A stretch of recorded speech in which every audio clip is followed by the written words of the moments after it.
माधोदास जी इतने बड़े भक्त थे कि पूरे जगन्नाथपुरी में वो जहां से निकलते थे सब लोग उनका गुणगान गाते थे। सब लोग उनको प्रणाम करते थे, बोले जय हो। श्री माधोदास जी को प्रणाम करते थे। माधोदास जी को ये चीज बड़ी दुखी लगती थी। भक्त को कभी भी सम्मान सुनने की इच्छा नहीं होनी चाहिए। तो श्री माधोदास जी ने विचार किया, क्या करूं, सबसे दूर हो जाऊं थोड़ा, इतना सम्मान क्यों दे रहे हैं ठाकुर जी। तो श्री माधोदास जी ने जहां वो नियमित रूप से प्रसाद पाने जाते थे, वहां के लोग रोज नया नया श्रृंगार करके पूरे घर को सजाते, रोज बंगले बनाते, रोज नई नई तरीके से माधोदास जी का स्वागत करते। माधोदास जी बोले कि अब क्या करूं, इतना सम्मान मुझसे पच नहीं रहा है, मुझे लग रहा है ठाकुर जी मुझे दूर कर रहे हैं। तो माधोदास जी ने अपना स्थान बदल दिया। बोले कल से मैं यहां प्रसाद पाने नहीं आऊंगा, कहीं और जाऊंगा। तो माधोदास जी ने एक घर खोजा। और वो घर कैसा था? बोले गलियों में घूम रहे थे जगन्नाथपुरी में, तभी एक गली में पहुंचे तो वहां एक बूढ़ी माता, बड़ी चिड़ोकली मैया और बड़ी तेज तर्रार मैया, कभी पड़ोसियों को मारे, कभी किसी को गाली देवे, कभी किसी से उल्टा सीधा बोल दे, और पूरा मोहल्ला उससे डरता था। क्यों? वो सबको सुनाती थी। माधोदास जी बोले ये घर बढ़िया है, कल से यही भोजन पाने आएंगे। एक दिन पहुंच गए माधोदास जी। मैया बोली अरे आप तो माधोदास जी हो? बोले हाँ हाँ मैया वही हूँ, वो जगन्नाथपुरी में बड़े आपके चर्चे होते हैं, कैसे आए मेरे यहाँ? बोले मैया आपके यहाँ भोजन पाने आए हैं। अब मैया तो मेरे यहाँ भोजन पाओगे? बोले हाँ हमने तो पा लिया भोजन, तो क्या हो गया मैया, दोबारा बना दो। अब उसको इतना तो लगा कि चलो संत आए हैं, इतने बड़े संत आए हैं, कुछ तो बना दूं। बना बनू के उसने माधोदास जी को पवा दिया। माधोदास जी बोले ठीक है, चले गए। दूसरे दिन माधोदास जी फिर आ गए। मैया बोली आज कैसे बाबा? बोले प्रसाद पाने आए। तो मैया को लगा इनको कल ज्यादा स्वाद आ गया, इसलिए आप तो ये तो रोज आएंगे। आज मैया ने जानबूझ के जबरदस्ती नमक ज्यादा, किसी में मिर्च ज्यादा, किसी में नींबू ज्यादा, बोले इनको थोड़ा खट्टा लगेगा, मिर्च लगेगी तो कल से आएंगे तो भी नहीं। माधोदास जी को दिया। माधोदास जी ने जैसे ही स्वाद लिया तो पता तो चल गया था कि नमक तेज जानबूझ के किया है, मिर्च तेज जानबूझ के करी है, और बार बार पूछ रही थी कैसा बना भोजन। माधोदास जी बोले बहुत सुंदर, आज वो कल से भी ज्यादा स्वाद है। मैया बोली बाबा को मुझे लगता है नमक मिर्च लगती नहीं है, कल से मैं डालूंगी ही नहीं। परसों फिर माधोदास जी पहुंच गए। आज उसने नमक और कुछ डाला ही नहीं। आज फिर बोले बाबा सब ठीक है ना, कोई कमी तो नहीं? बोले बहुत स्वाद मैया, हर दिन एक नवीन स्वाद मिल रहा है, बहुत आनंद आ रहा है। माधोदास जी का तो वो सम्मान से बचना था, इसलिए उन्होंने अपना जगह ढूंढ ली। और यहाँ वो मैया तो बड़ी परेशान, बोले ये रोज आ जाते हैं।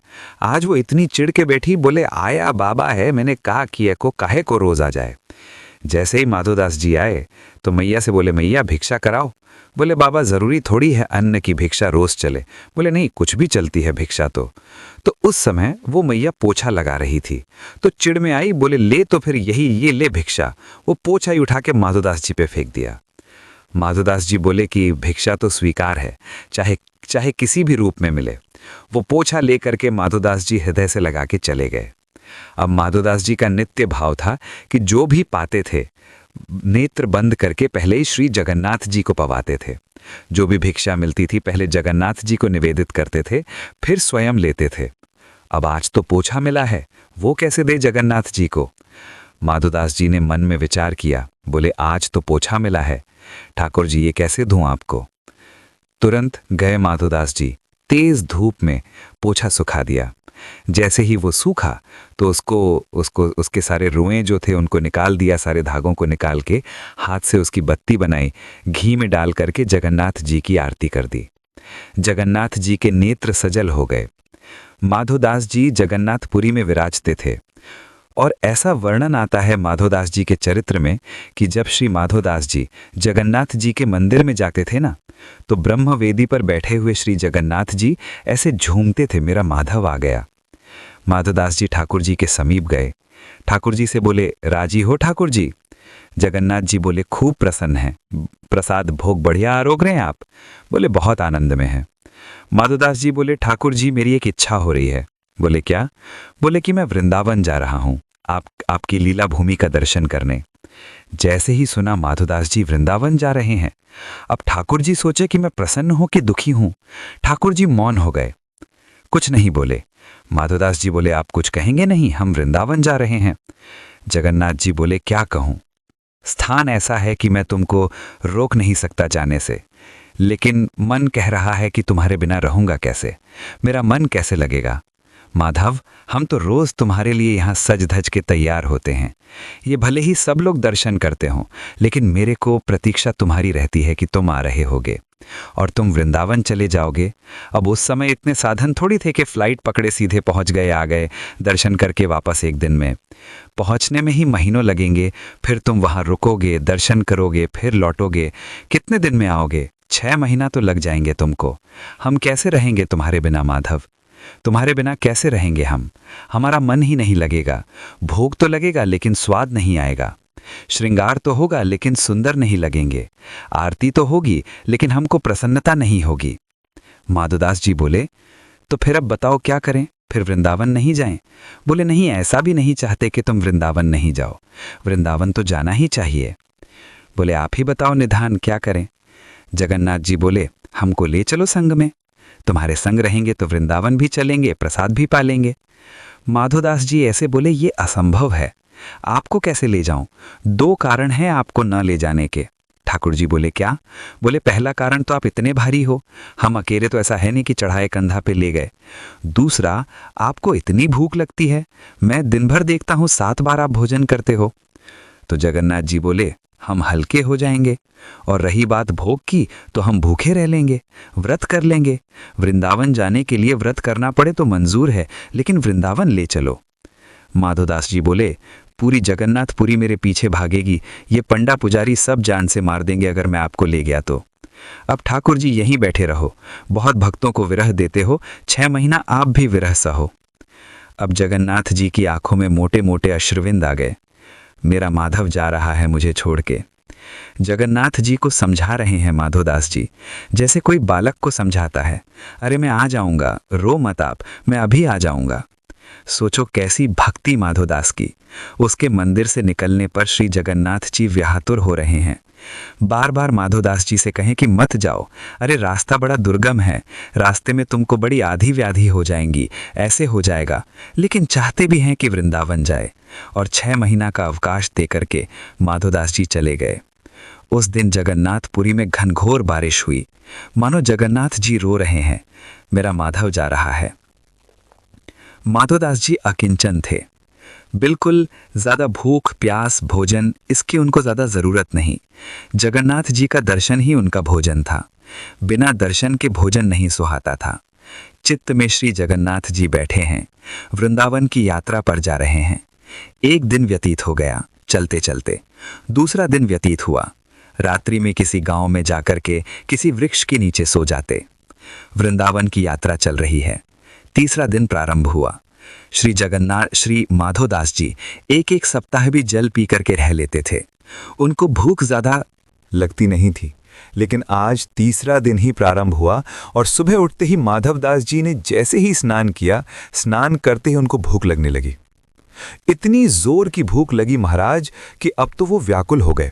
माधवदास जी मन में विचार करें कि इतनी व्याकुलता मुझे संपूर्ण जीवन में नहीं हुई, मुझे इतनी व्याकुलता क्यों हो रही है, मुझे इतनी भूख क्यों लग रही है, मुझे इतने अन्न की प्यास क्यों लग रही है।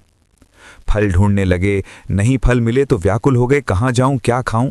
तभी एक गांव दिखाई दिया। माधवदास जी दौड़ के गए और किसी का गेट खटखटाने लगे। एक बुजुर्ग मैया बाहर आई, बोले, मैया मैं आपके आगे हाथ जोड़ रहा हूं, मुझे आप कैसे भी करके कुछ पवा दीजिए, मुझे बहुत तेज भूख लगी है। अरे बाबा ने डटो विराजो। बोले, अब रुकने का समय नहीं है, कच्चे चावल बन जाएं, रूखी रोटी दो, कुछ भी दो, और कुछ नहीं तो आटा ही दे दो, मैं खा लूंगा, मेरा पेट भर जाएगा। इतनी व्याकुलता। मैया ने रोटी सब्जी आदि सब पात्र में रख के माधवदास जी को दी। माधवदास जी तो ना देखें कि कैसे क्या खाना है, बस खाते जा रहे हैं, खाते जा रहे हैं। सामने बुजुर्ग मैया आकर के बैठ गए। बोले, बाबा ने आराम ते धीरे ते, अरे भैया गले में अटक जागो ने, प्रेम ते पाओ, और अकेले अकेले पाए जा रहे हो, इतनो सारो खाए जाओ, बगल में एक ससो बालक बैठो जाए तो खवाओ। माधवदास जी बोले, कौन बालक बैठा है? बोले आपके बगल में देखो कितना प्यारा सा बालक बैठा है, बेचारे से टुकुर टुकुर आपकी थाली की ओर देख रहा है, उसको क्यों नहीं पवा रहे हो? माधवदास जी के साथ कोई नहीं था। माधवदास जी बोले मैया मैं अकेला बैठा हूँ यहाँ पर, कोई नहीं है मेरे साथ। अरे बाबा मुझे तो लगा भूख रोटी चावल देख के आप ये भी भूल गए कि एक नन्हा सा बालक आपके बगल में बैठा हो। माधवदास जी बोले बैठा कहाँ है, मुझे तो नहीं दिख रहा। बोले बगल में बैठा है। बोले कैसा दिखता है बताओ? बोले बड़े बड़े नेत्र हैं, सांवला सा स्वरूप है और ऐसे छोटा सा बालक है, घुंघराले केश हैं। जैसे ही रूपकांत का वर्णन किया माधवदास जी समझ गए। बोले जगन्नाथ जी संग ही चल रहे हैं, तभी मैं कहूँ मुझे भूख क्यों लग रही है, क्योंकि 3 दिन से तो कुछ पाया नहीं है। अब हम तो सह लेते हैं 1 सप्ताह तक भूख, इनसे सहन नहीं हो रही, इसलिए मुझे भूख लग रही है। माधवदास जी को तो दिखे नहीं ठाकुर जी।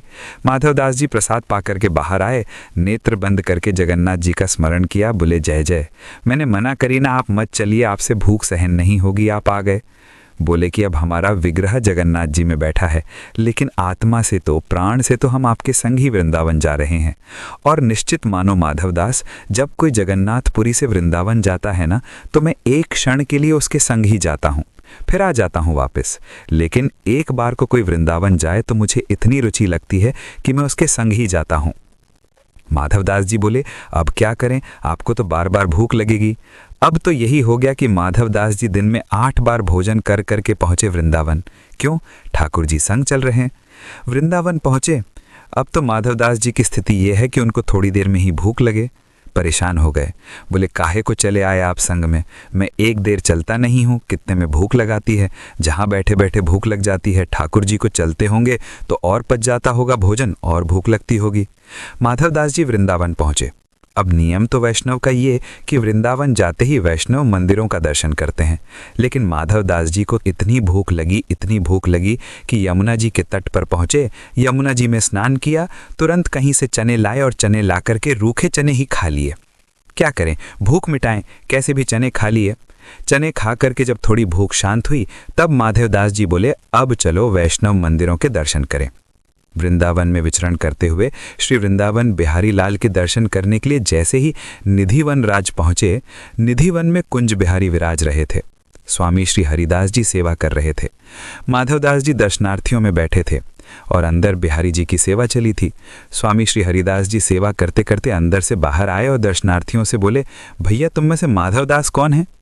तो माधवदास जी बोले इनको मेरा नाम कैसे पता? माधवदास जी बोले भैया हम हैं। बोले तुम जगन्नाथपुरी से आए हो?